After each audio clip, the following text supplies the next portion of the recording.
let's get back to what we're actually supposed to be doing on stream today, which is starting off today in our little book at chapter 8, where we left off on last stream, which is going to be starting on page 128 of the PDF, which you can get at the side, what was it, I pinned it to the top of the chat, that thing. Click there, there's a link to the PDF.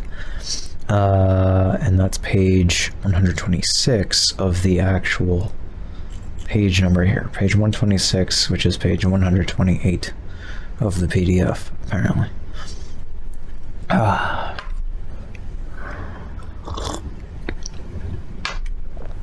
Let us begin. Chapter 8. Bridging the Gap Between Theory and Practice. It is easy to have a rosy vision of how consensus should work, and then feel disheartened when your day-to-day reality doesn't match up. We may say, this is a way of making decisions based on the belief that we're all equally important, and we're looking for win-win solutions that everybody is happy with. And it's good to remind each other what you're aiming for, but none of these things will come about just because you have said them. While Chapter 7 offers tips on things you can do in meetings when a problem arises, this chapter is about the more fundamental changes you can make in a group culture over the long term. We look at ways to respond to a range of more challenging situations, from making decisions when your options are constrained by external pressures, to tackling privilege and oppression and their effects on power dynamics, to addressing conflict, to open groups with fluctuating membership, to scenarios where only a small minority of a group are really interested in consensus. Often these areas overlap. For example, the power dynamics in your group will affect the conflicts you have and how you deal with them. Groups where the membership fluctuates may find it harder to deal with power imbalances. Both conflict and power dynamics can stir up emotional and behavioral patterns that may have their roots in early childhood or in a lifetime's repeated experience of oppression. This chapter is not an alternative to months of therapy. What? No, what? No way.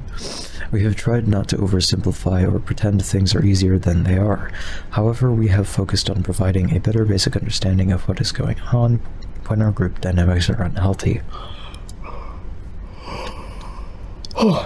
This chapter offers practical tips for groups that want to develop healthier dynamics and get on with whatever kind of project they were set up for. Conflict and consensus. People often associate conflict with arguments and bad feeling. However, another way of looking at it is that conflict simply involves people having values, needs, or opinions that are, or seem to be, incompatible. We face conflict in every group or relationship we are in, although it can show itself in a variety of ways. Sometimes incompatibility can be straightforward to work around. At other times, conflict can bring up strong and uncomfortable feelings like anger and anxiety. What's up, ATS? Welcome to the stream. Oh boy. Fuck. Stretch. Oh my god. Okay. Okay. It can often trigger emotions which have a longer history than the situation you are in. For example, someone whose childhood involves inconsistent parenting and repeatedly broken promises might have a much stronger reaction to changes of plan than someone whose early experiences were more secure. Dumps all the problems, huh? Yeah. These responses can get in the way of the trust, respect, and understanding we need to build consensus. In everyday society, we may have the option of turning to an outside authority when things get difficult, like complaining to the boss if a colleague is behaving in a way that we don't like. Don't be a snitch. However, in many cases, this doesn't actually solve the problem. Even if your boss takes you seriously, they are unlikely to be able to get to the root of the issue as effectively as you and your colleague could if you worked it out between yourselves. This does depend on what the issue is, though, just to be clear. Just to be clear. If you're in America and your coworker is a transphobe and you're trans, your coworker probably thinks that you are like some sort of like sexual predator, and you probably cannot work this out between yourselves. This won't happen. This will never happen. It's not possible. There will be no reconciliation. It's not possible. One of you has to leave. That's the only reconciliation. It's the only way to fix this situation. Ideally them and not you.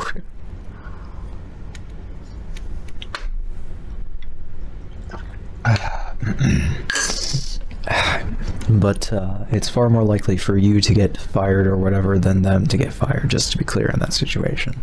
Let's be honest. Even though you did literally nothing wrong and they're just a massive bigot. But you know how it is.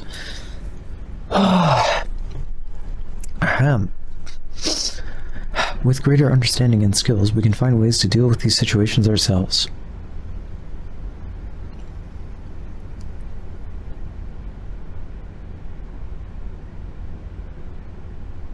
They think I want to indoctrinate their children with woke gender ideology and make them trans their genders or something, okay? We can't work this out between ourselves. I know this is not really what they're thinking. But like, this is not something that you can work out with them. There are many things, unfortunately. This section provides some pointers to help you with this in low-level conflict situations. Okay, thank you. In more extreme cases, you might want to get outside help of some kind. Okay, good. Thank you. It's like, what type of conflict are they talking about? Nothing serious, I assume. Anyway, Katie and Fahim are friends who have different ideas about how loud to play their music. Katie has been made homeless and comes to stay in Fahim's housing co-op. To begin with, Fahim is relaxed about Katie's music because he knows she needs somewhere to live and it doesn't affect their relationship. But when she moves in longer term, loud music at funny hours of day and night stop him being able to sleep or relax. He starts to see the music as a sign that she has no respect for him. He becomes irritated by little things she does, like her leaving dirty mugs lying about, and forgetting to clean her hair out of the plug hole in the shower.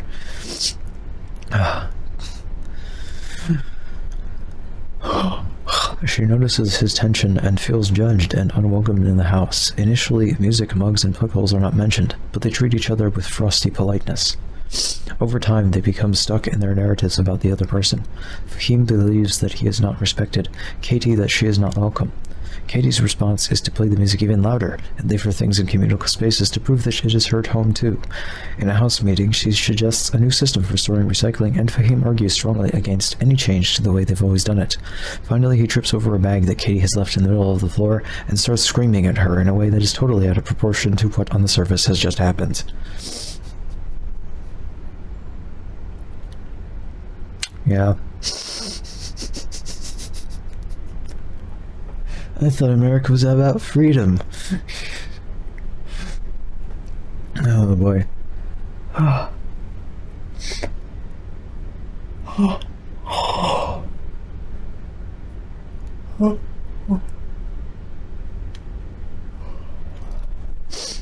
The life cycle of a conflict. Incompatibility. In the example above, we see how a simple difference becomes an incompatibility when it seems like both people can't get what they want at the same time. Katie can't have loud music at the same time as Fahim has silence in the house. Sometimes the incompatibility is harder to pin down, like having communication styles which don't work well together. For example, what one person thinks is playful banter may be taken by someone else as a crushing put-down. In this case, neither person is getting what they want out of friendly interaction. Sometimes it might only be one person who doesn't get their needs met, and others might not be aware of the conflict at all. Imagine one person in a group has strong ideas about how things should be done and always shares them with other people. If the rest of the group always follow these suggestions, this first person may think everything is fine, and not realize that the others are growing increasingly resentful because they don't think it is acceptable to express opinions so strongly. The effects on the relationship. The frustration that comes from unmet needs often leads to feelings, beliefs, and behaviors which leak into the relationship. In our example above, we see how Katie's perception that she is unwelcome leads her into defiant behavior that makes the problem worse. Similarly, Fahim believes that he isn't respected and comes to interpret everything she does as a confirmation of this. Sometimes the strength of our emotional response in a given situation may be a hangover from earlier experiences. For example, perhaps Katie came from the country where she now lives in her early teens and never quite felt welcomed. This makes her sensitive to similar dynamics replaying in adult life. Frustration and the beliefs and behaviors that people develop around it can affect the ability to communicate with and accept the other person or group. Often tensions are expressed indirectly. For example, Katie and Fahim argue about how to store recycling, when the real issue was not what the waste paper bin should be used for, but who has ownership of the house and the right to come up with new ideas. Or it might be that people are no longer able to really listen to each other. If Fahim finally brought up the issue of the music after months of bad feeling, Katie might see it as an attack, and refuse to accept that he couldn't sleep with her bassline throbbing through the floorboards. For a different person, the attitudes and behaviors might not be projected at the other person, but turned inwards. For example, someone else in Fahim's position might move from the belief that he wasn't respected by Katie to a belief that he wasn't worthy of respect by anyone. This could block communication by making it even harder for him to assert his own needs.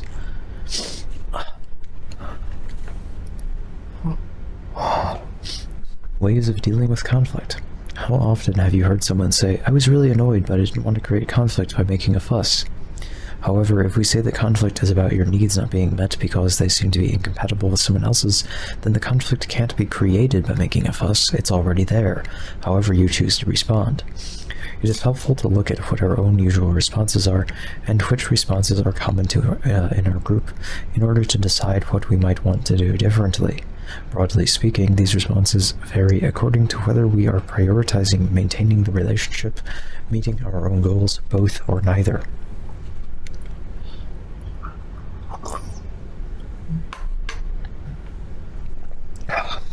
Accommodate. Here you give up the thing you want for yourself, prioritizing harmony in the relationship over your own needs and goals. For example, when Katie first moves in, Fahim doesn't mention the music and remains relaxed and friendly with her. Choosing to accommodate to someone else's wishes could be a strategy for addressing power dynamics. In this example, perhaps Fahim makes an extra effort to let Katie do things her way in the house because he knows she is new and would otherwise be homeless. Or in another group, you might actively support an idea that you aren't keen on just because it was suggested by someone who rarely puts ideas forward in meetings. If, on the other hand, you are someone who always accommodates, you may end up feeling resentful or downtrodden. Confront. If you are in confrontation, then the priority is your own goals or needs, not the relationship. It is easy to characterize this response as selfish, but there are cases where it is appropriate.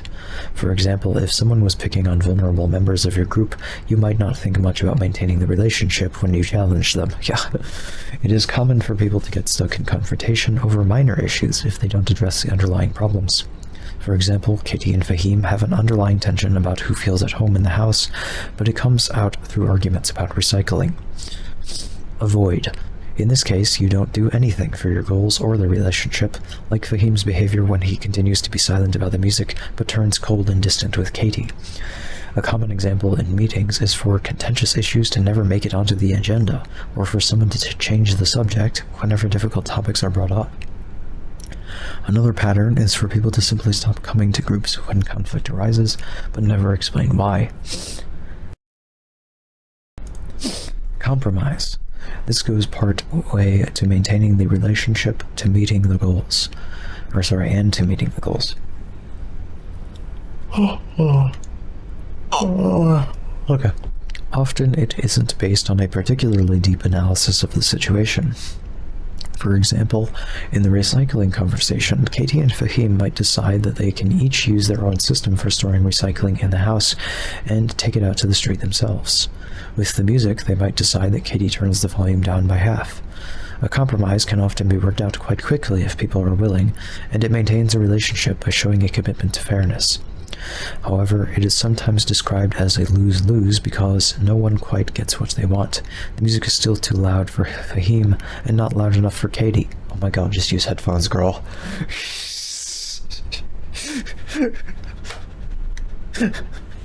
When I listen to music on speakers, I usually listen quite quietly, actually.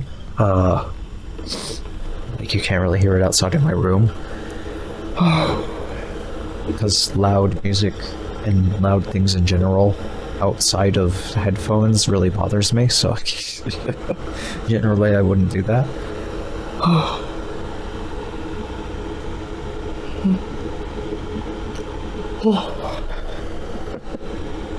I'm just saying.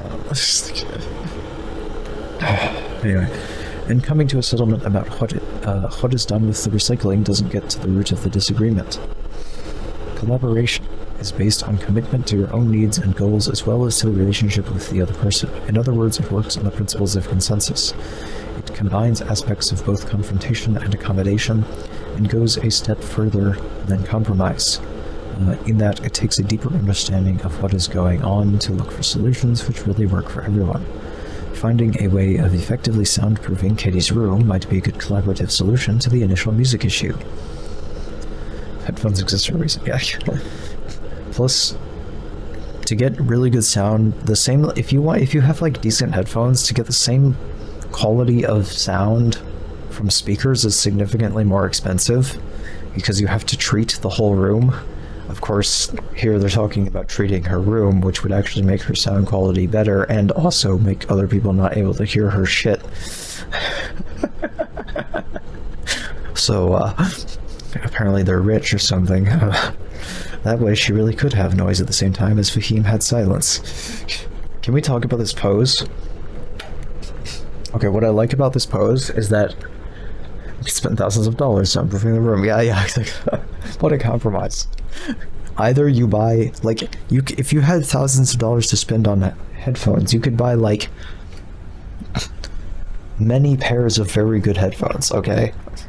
Or, like, just soundproof one room for a pair of speakers, which also cost a bunch of money. Like, I have a nice pair of studio monitors here, okay? My speakers, okay? Because I use this computer a lot for music production, okay? I also have a music studio downstairs, which actually has some, quite a bit of sound treatment in it, and has 2 pairs of studio monitors, and its own dedicated computer and audio interface and everything. So, like, we have a lot of music going on in this house, okay?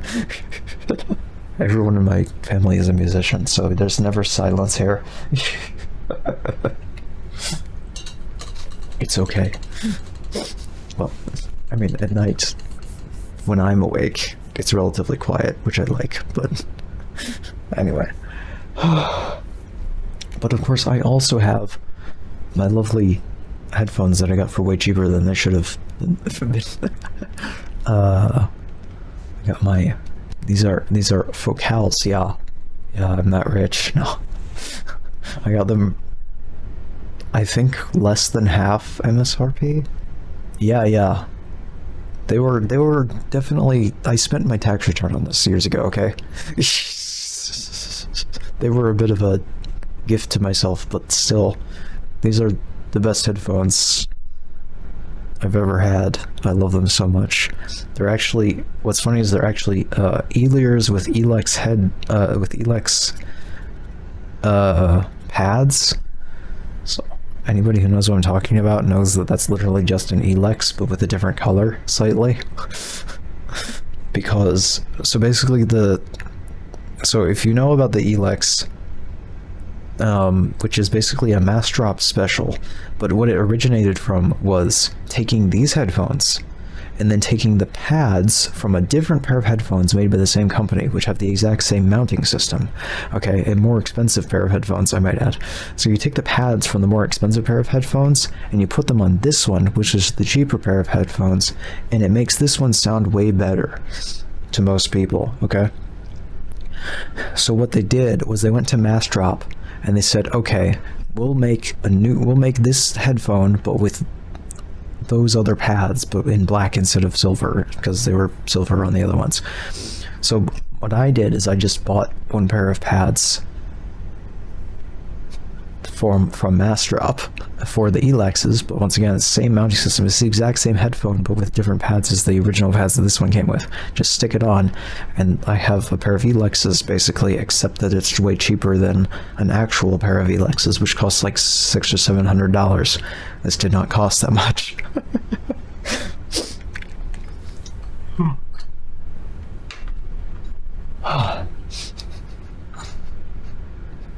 Anyway.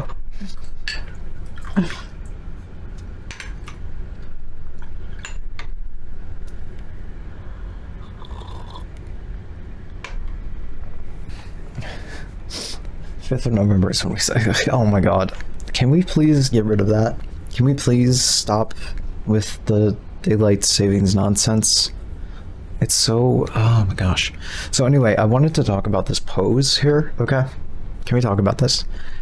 What I like about this pose is that it's very off balance, which means that it's conveying, you can tell that it's conveying, well, I mean, it's dancing, right? So this illustration conveys motion very well because the pose is off balance, which means that this person has to be in motion, right? Probably towards balancing on this one foot, right? Because right here, their center of mass is like way over here, which is not where their foot is. So they're gonna, if this was static, they would just fall over, right? But so what's happened is clearly they're moving this way, okay? Up and over so that their center of mass will be put on top of here. Anyway, sorry, I liked this illustration, okay? And I'm not going to demonstrate myself falling over while trying to do that pose because I don't want to die. You know, I'm not going to die if I do that. Probably. Okay, hold on. I'll try it. Maybe I'm wrong. Maybe it is somehow balanced.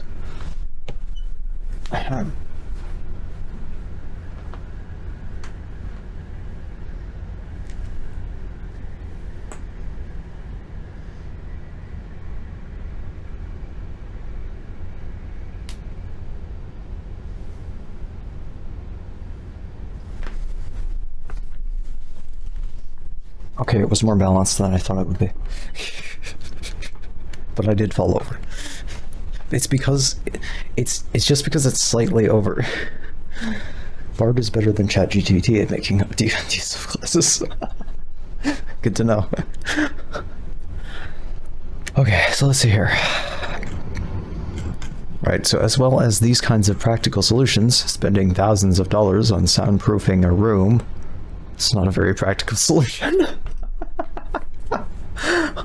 Okay, anyway, the process of collaboration might involve an open conversation about what they each really needed, in this case, in order to feel at home.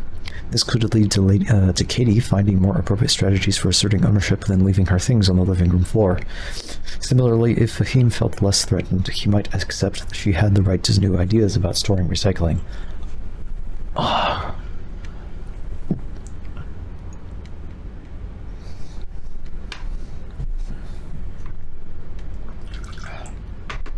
So the way recycling is done in my house, mainly, we have in the kitchen, there's a trash bin and a recycling bin, okay? And we put the recycling in the recycling bin. If it's like recycling that you can conveniently get into there. But otherwise, like, for example, I just like keep a stack of recyclable shit in my room. Like if I get packages, I just, you know, have the boxes or whatever stacked up.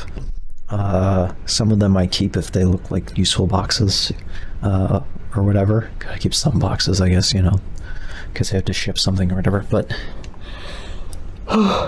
otherwise, I just keep a box full of recyclables because they're not dirty or anything, you know. You just keep it around, and then occasionally I carry that down and put it in the big recycling bin and go out to the curb. I'm not sure why anyone would argue about this. I don't see the problem.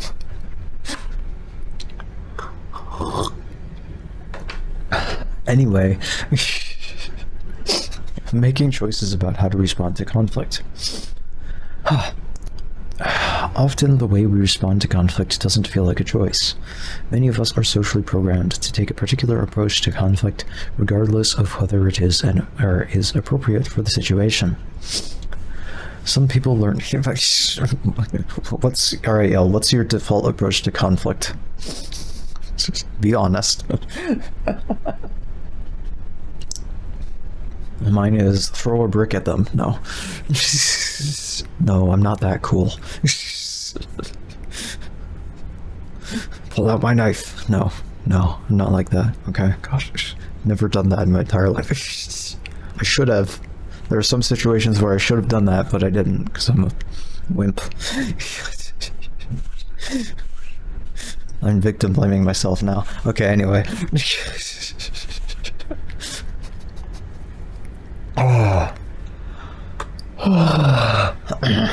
I think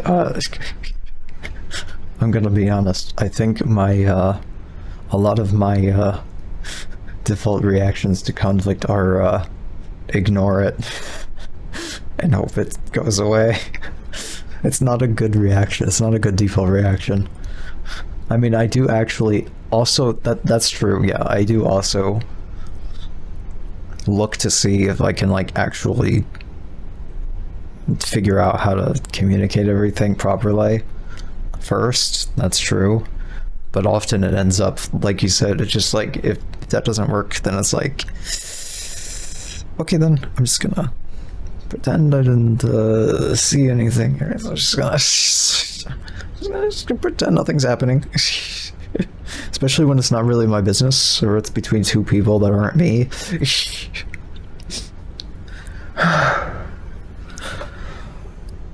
Anyway.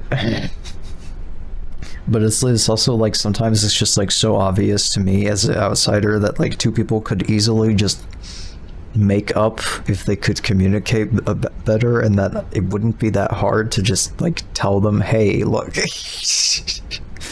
here's what's actually going on, okay? But I don't want to do that because I don't want to intrude on their shit. It's hard to know when it's appropriate to do that, you know?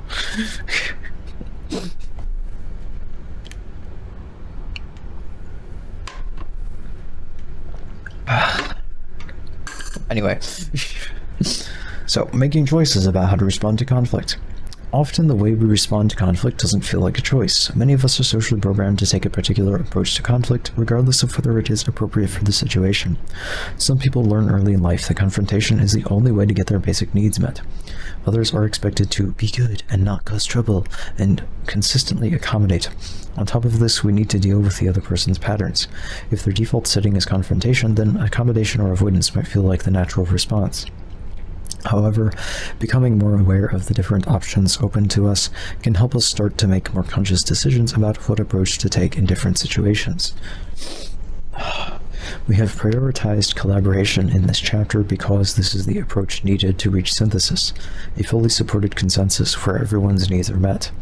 This is not going to be right for every situation. If someone attacks you in the street, it may be logically possible to work with them to find a different way of getting money instead of taking yours.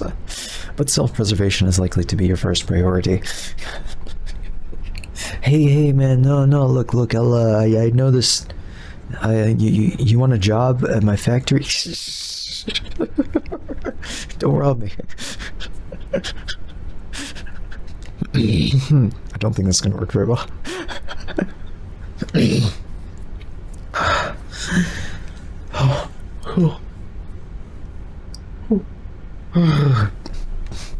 Although I am the type to actually try something silly like that in some situations. If someone broke into my house or whatever,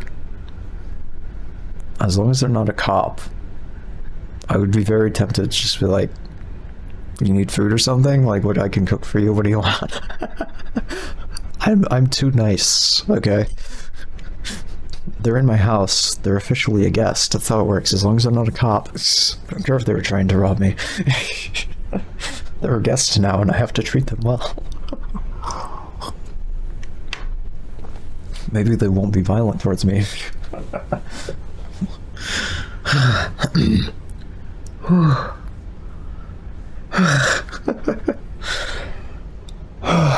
let's see here. Collaboration takes trust, time, and commitment, and people may only want to use this approach when both a relationship and our goals are important. Collaboration requires us to try and understand the other person's perspective, even when we feel angry with them. The treat them as a guest approach works better if you have a shotgun or something, though, just to be clear. Depends on what type of weapons they brought, I guess. Depends on how much violence they were expecting. But usually they probably wouldn't be a big fan of somebody pointing a gun in their face, so they would probably be willing to stand down and talk it out more. Just saying. You don't even need to load the shotgun, don't worry about it. Just scare them a bit. That's all you need to do. I'm not a cop, okay?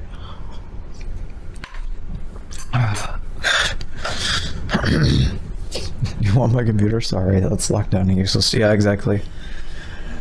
I mean, well, it depends on what they want out of your computer. I mean, they could literally just... It wouldn't be that hard to just get the computer and use it. If they just want the hardware. Depends on... I'm just saying. But if they want your data, that's a different story. But usually people aren't really after your data. Sometimes they might be as like a bonus, like I stole someone's computer. Look, they have their bank details on it. But like... I think they're usually just after the hardware, and they're just gonna like wipe it and sell it to some pawn shop or whatever.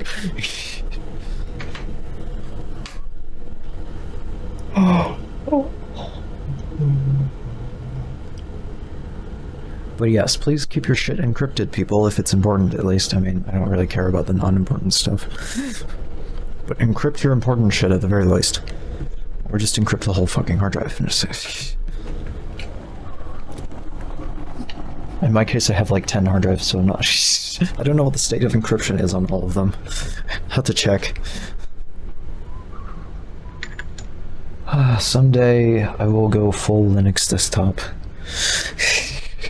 We won't deal with that. We won't have to deal with this shit. Anything but the hardware itself. Yeah, exactly. Alright,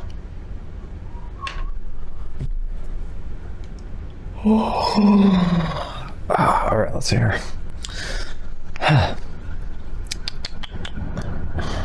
Alright, collaboration requires us to try to understand the other person's perspective even when we feel angry with them. It asks us to be honest with ourselves even when we feel vulnerable. I agree that this is... In most cases, in relatively low-level conflict, this is definitely the way to go. It's not easy, but it's better than most of the other strategies if you actually care about preserving and strengthening the relationship.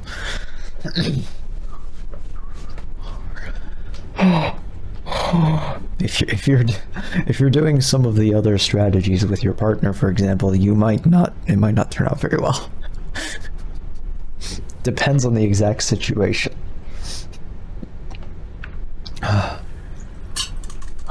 But yeah, anyway. It asks us to be honest with ourselves even when we feel vulnerable. There are lots of reasons why we might feel like we can't or don't want to do this. In a situation in which you have been seriously hurt, it might feel like too much. If the other person has a lot of power over you, it might be more important to protect yourself.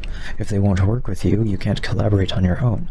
On the other hand, collaboration has the potential to take you out of the conflict without either party needing to lose the thing you share, the group you are in. Through a deeper understanding of each person's needs, it looks for a way to remove the incompatibility altogether, and carry on living, working, or campaigning together. This might not always be possible, but the attempt will build a stronger relationship and a much better compromise than any quick fix or win-lose solutions.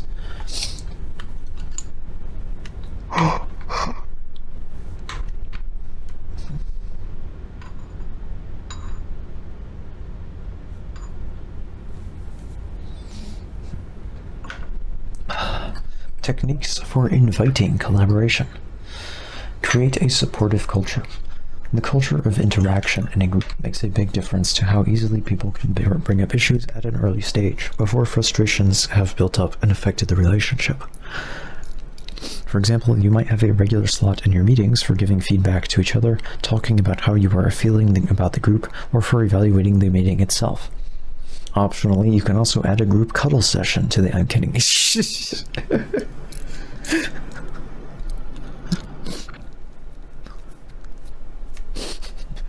That works if it's your monthly polycule meeting. I know people actually do that, but it always just seems so funny to me. It depends on how many people you have, I guess. Alright, everyone. Here's the agenda. Cuddle, make out, blah blah blah blah, cook some food. I don't know, like go to the park. What's the agenda for the polycule meeting? Wait a minute, that's just a date. Hold on. Imagine having like a polycule HR department. Look, I've got 17 people of my polycule. We have to handle this somehow.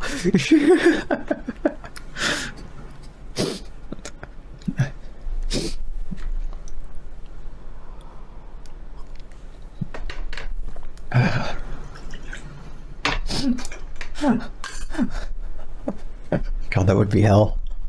Fucking HR department. Oh no. Oh no.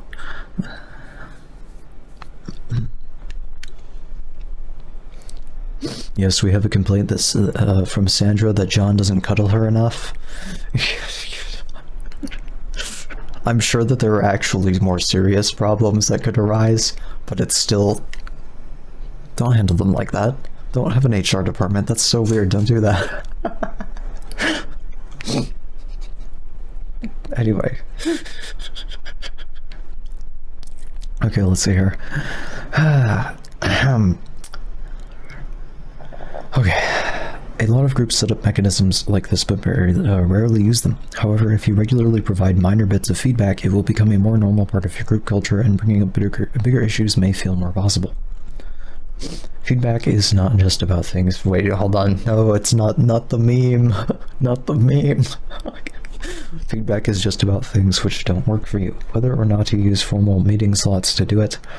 Giving each other positive recognition can help feel valued, or help people feel valued.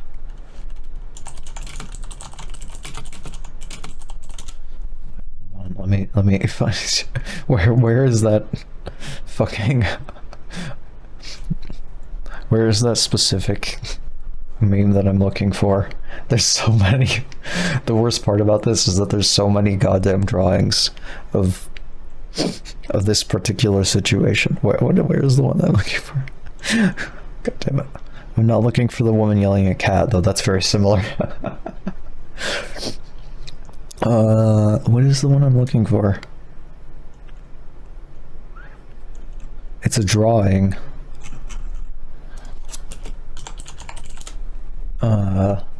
Not a photo, you know what I mean? I don't suppose— is it like a fucking Wojak or something? I don't even know.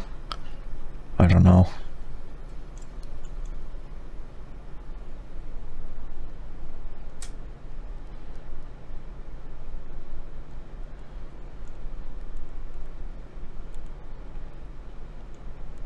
I'm failing to find the specific one that I'm looking for. But anyway, this may in turn mean that people are more able to handle conflict without losing trust and understanding. This means taking the time to notice and tell someone when they do something well or put a lot of work into a task, including routine tasks which don't usually come with much prestige.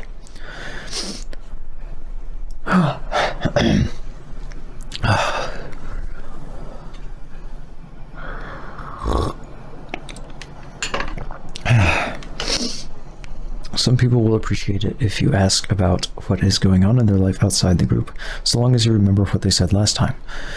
Asking the same question 5 times probably won't help them feel listened to.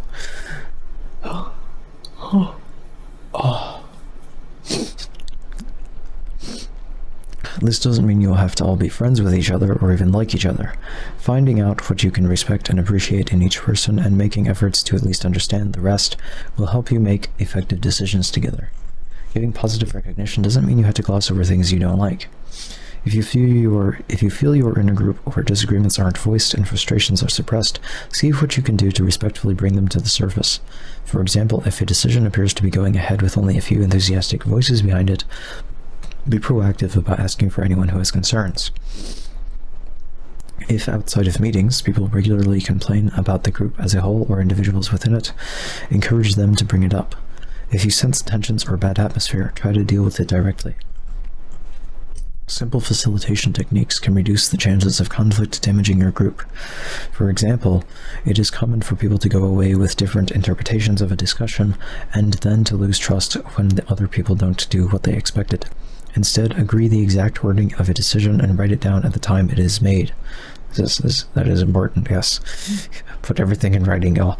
This could include going into more detail. Perhaps you are a workers' co-op developing a sick pay policy. It could be a good idea to hear from each person to check you have similar understanding of too ill to work, or else resentment could build up when someone stays off with a slight cold.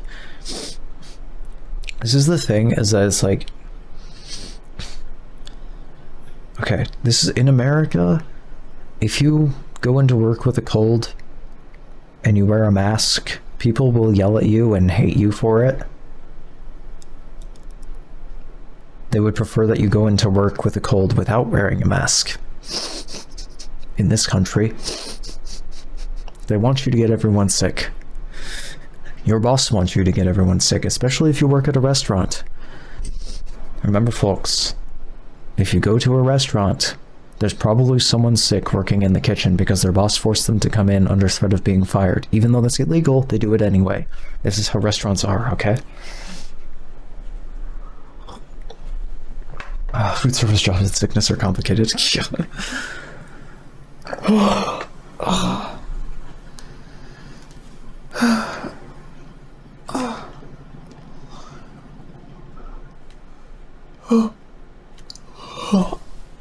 Oh my.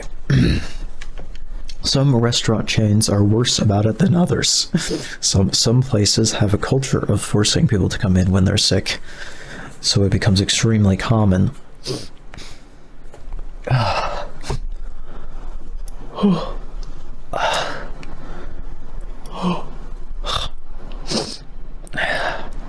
Wasn't there a what restaurant was it recently that's been in the news about this specifically? Hold on.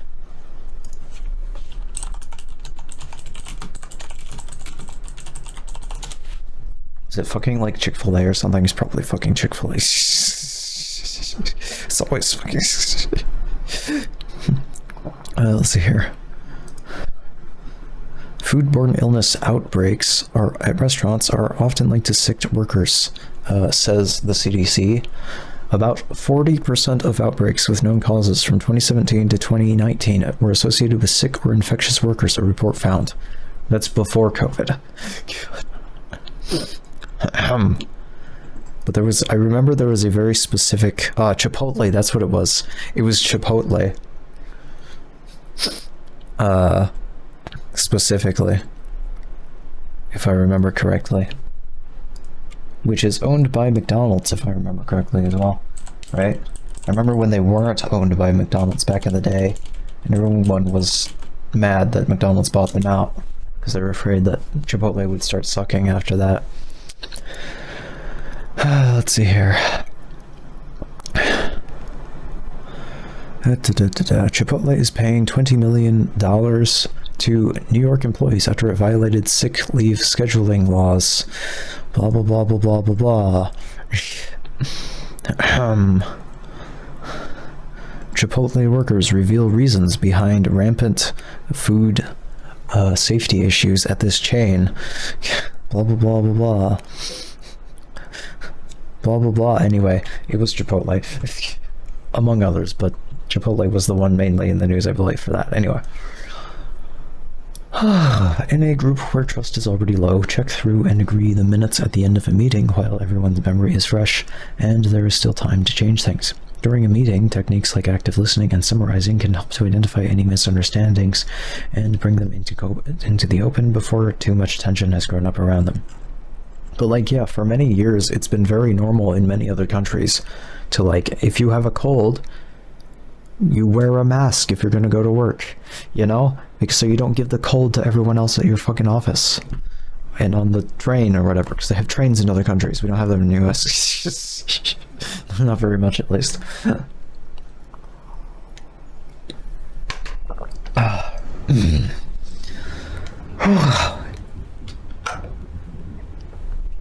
Alright.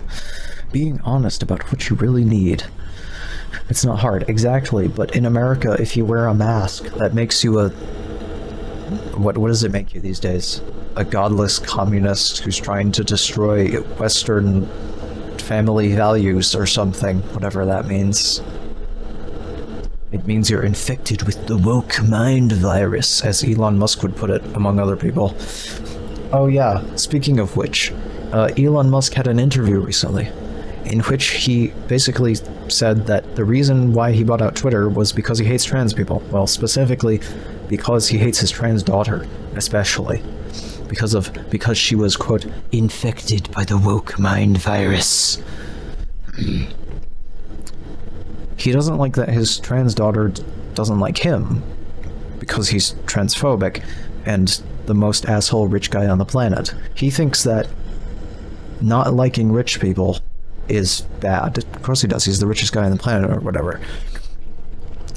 And so, and also remember, this guy thinks that trans people have ruined his life because his daughter is trans and she hates him because he's a transphobe. His ex-spouse is non-binary and went off to date a trans woman instead after they divorced. And he doesn't like that either. Grimes literally left him because he was transphobic, by the way. So basically, he's ruined his own personal life by being a transphobe. But he thinks that trans people have ruined his life. And he thinks that the woke mind virus is the source of the issue. He also thinks that this is somehow connected to Jews. Because of course he does. They always do. They always do. So anyway, that's why Musk took over Twitter and destroyed it and turned it into an alt-right cesspit. I mean, it was already kind of a cesspit, but it's gotten worse, significantly worse. That's what he's doing. That's his whole thing. It's revenge against trans people, mainly, apparently. Okay, Musk. Okay.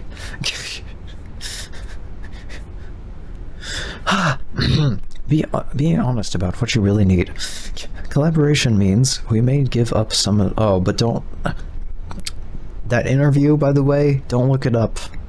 Because it was published in The Telegraph, which is a UK publication, and they literally dead-named his daughter in the article.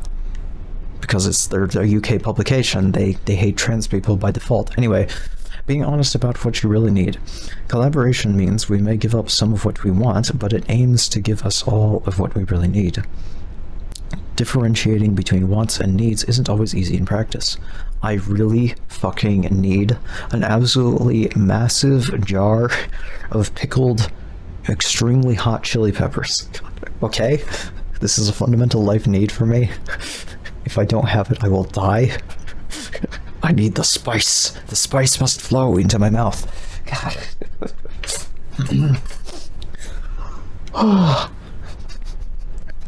That's why I'm growing a bunch of ceiling laboyo right now. I have two...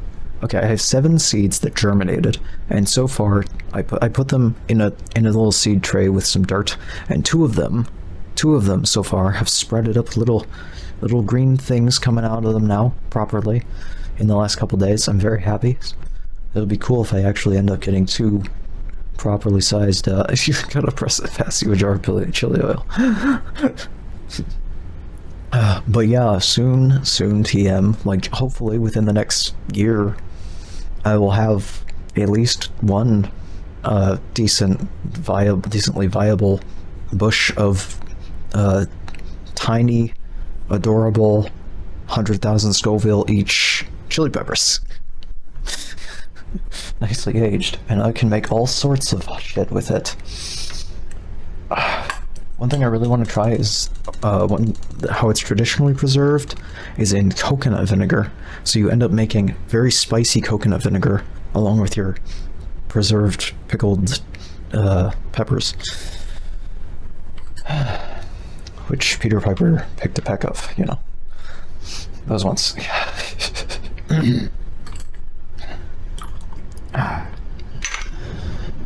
Sorry, couldn't resist. Anyway. Okay. Differentiating between wants and needs isn't always easy in practice. Returning to the housing co-op example above, clearly Katie didn't need to play music at home in the sense that it was necessary for her survival. It depends on what you mean by need, because, like, hi, autism here. I need music, like, all the time for, like, some sort of, like, it's mainly as background noise for me. Does that make any sense? Okay. It helps keep me focused. Anyway. And keep me comfortable. My dad has, and when I don't have music, I always have some song stuck in my head that I'm either kind of not even noticing that I'm singing under my breath, or is at least in my head constantly. And my dad's exactly the same way, apparently. He always has some song in his head all the time. This is what happens when you're raised in a family full of musicians. And you're autistic.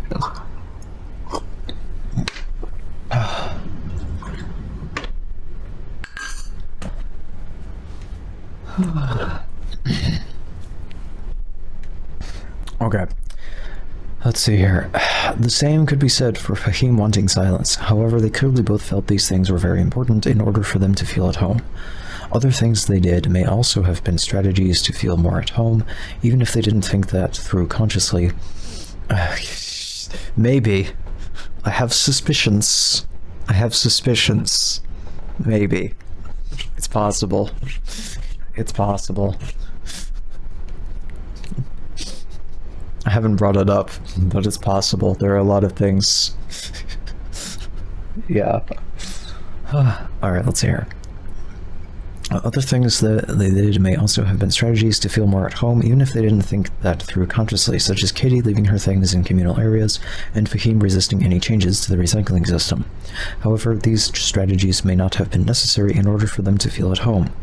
As we suggested above, collaboration might involve both of them finding new ones that enable them to share ownership of the house. Before you can get to the stage of having these conversations with someone else, it helps if you can be honest with yourself about what you want and why. This isn't always easy. For example, we have been assuming that Fahim's resistance to Katie's new recycling idea was that on some level he believed that her feeling ownership of the house threatened his right to feel it too. However, admitting this would mean admitting ungenerous feelings, so he may have found it more convenient to think he was so annoyed by her suggestion because it made the house look messy, even if none of their other housemates seemed to do so. Being honest might also mean accepting that you have been wanting someone to meet a need that wasn't really their responsibility. For example, maybe you have spent months feeling frustrated because you have joined a climate action group where no one else seems to see the value of having fun together outside of meetings. You may have supplied hundreds of very good reasons why socializing outside meetings is good for group dynamics, and still everyone insists that they don't really have the time. Thinking hard at what if they really don't have the time? Thinking hard about why it is important to you may reveal that maintaining relationships in the group isn't your only priority. Actually, you are looking for people to go out dancing with, and you spend so much time on your activism that the people you see in meetings are the easiest ones to ask. If it's not something they want to do, claiming it is for the sake of the group dynamics may be doubly counterproductive. It may be bad for dynamics and prevent them from seeing that you actually want their friendship for its own sake. Thinking about what other people might need. Some people spend a lot of time guessing what is really going on for other people. Yep. At best, this can help us by be ready to empathize and find ways forward. For example, someone suggests something which most people in the group like, but one person passionately insists it is impractical and a waste of time. If they actually oppose the idea for more personal reasons they'd rather not express, then taking them at face value and debating the practicalities could leave you talking in circles for a very long time. Right, that this only applies if they're allistic. This is profound allism right here. Saying things that you don't actually mean.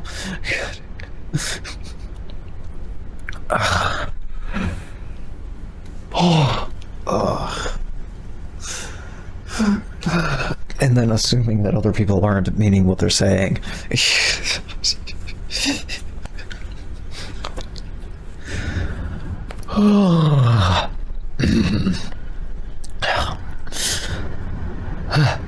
Instead, offering them respect and recognition could bolster their trust in you, so they become more able to discuss the real issues. Became more trust. Apparently it's past tense. However, when we start second-guessing other people and finding ways to work around the problem, there is a danger we could be manipulating them. Fucking allistic people ignoring our existence, yes. It's amazing how so many allistic people completely default, 100% default, to assuming that when you say something, you're lying to them about what you actually mean, and that you actually mean something different than what you're saying. It's like they have this complete inherent distrust of everyone they talk to because they assume that everyone's brains works the same as theirs, where they themselves never mean what they say because they have no communication skills whatsoever, because allistic people think that they magically have good communication skills, so they never have to work on it because they think that, well, we're not autistic, so we must be good at communicating, which is completely bullshit. They're the ones with the communication deficit.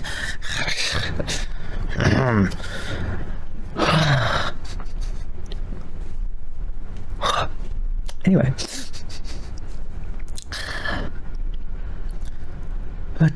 After all, it can be tempting to search out someone's underlying emotional needs when you don't want to listen to the content of what they are saying. No, it's not. Only if you're realistic. Maybe the idea you like is quite impractical, and it is you who doesn't want to admit it. For this reason, your first question needs to be, what is actually going on for me? Rather than trying to mind read. Thank you. A better approach is to use open questions to encourage other people to be honest with themselves as well. For example, everyone has made practical arguments for what they think we should do, but we don't seem to be moving towards agreement on anything. I wonder how everyone is feeling about the ideas. I'm a cartoon character. That's the problem, is that I don't understand a lot of things. People don't say what they mean. They say something they don't mean and then assume that you can read their mind about it. Simply, there seems to be a lot of tension in the room. I'd be interested to hear if anyone has anything they're holding back from saying. You know what we should do? We should take the Radzar on stream. I should do that for y'all. It's relevant. I might as well do it. It doesn't take very long. If you know someone well enough, you might want to tell them what you guess is going on for them. But be very clear that you know it is a guess. But see, allistic people don't do this. They don't. They just assume what you're actually thinking instead of asking you, or like guessing about it and making clear that they're guessing or wondering, you know, and being open to being told you are wrong. Oh, allistic people can't do that. You seem to have lots of reasons why Gemma's idea won't work, but I don't really agree that it would be difficult as you think. My interpretation of the situation is that you have another anxiety going on. For example, that you'll end up with an unfair share of the workload if we put it into practice. This is a tactic best used with caution. Yeah, because some people will feel annoyed or think it's patronizing. Yeah. Another approach, when you think someone else has something they aren't saying, is to think hard about whether they have been getting the basic respect they deserve. Let's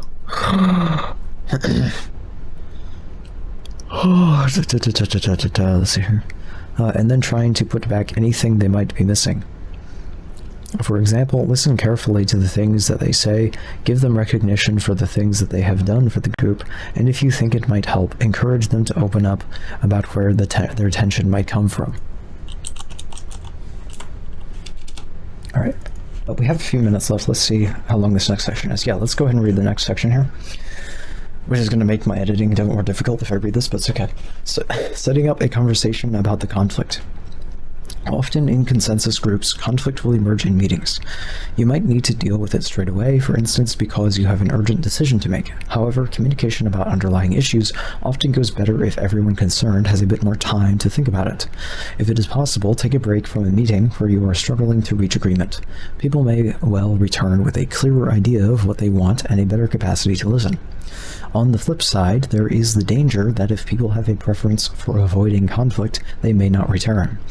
If it is important to have the conversation with that particular group of people, you might want to keep the break short or get a clear commitment from everybody to come to the next meeting. Now take a nap. Nap time, everybody.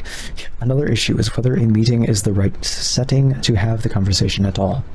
On the one hand, if a number of people are affected by something, then they might want to be involved in talking about it. If there is an issue you're anxious about bringing up with somebody, you might feel more secure knowing that there will be other people who share your perspective.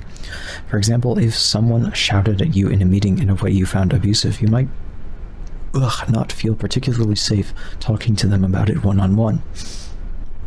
On the other hand, some people find honesty easier if fewer people are present.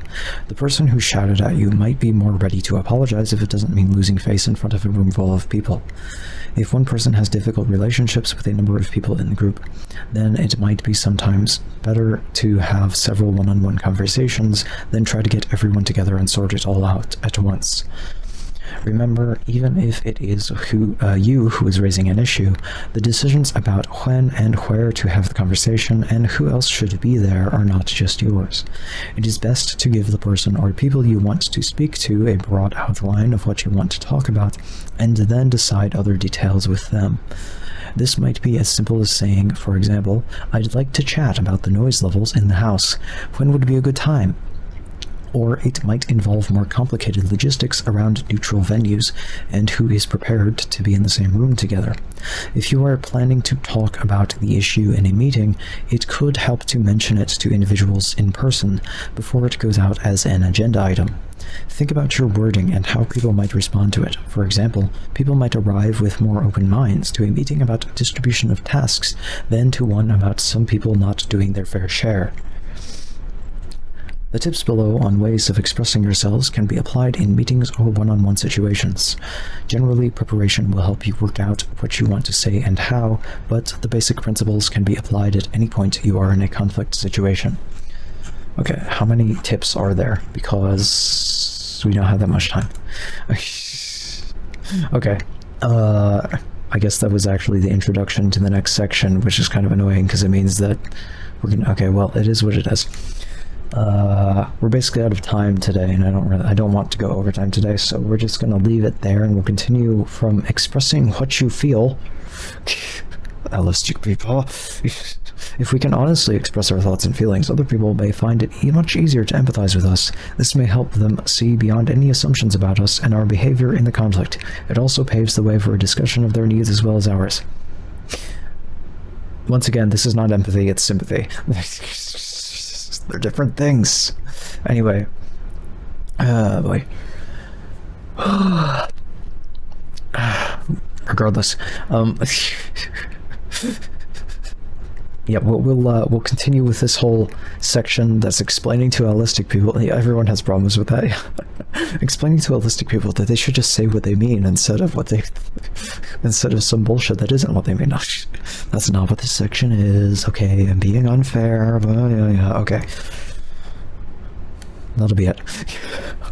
We'll continue with this, with that section on Monday, the next stream at 0500 UTC as per our usual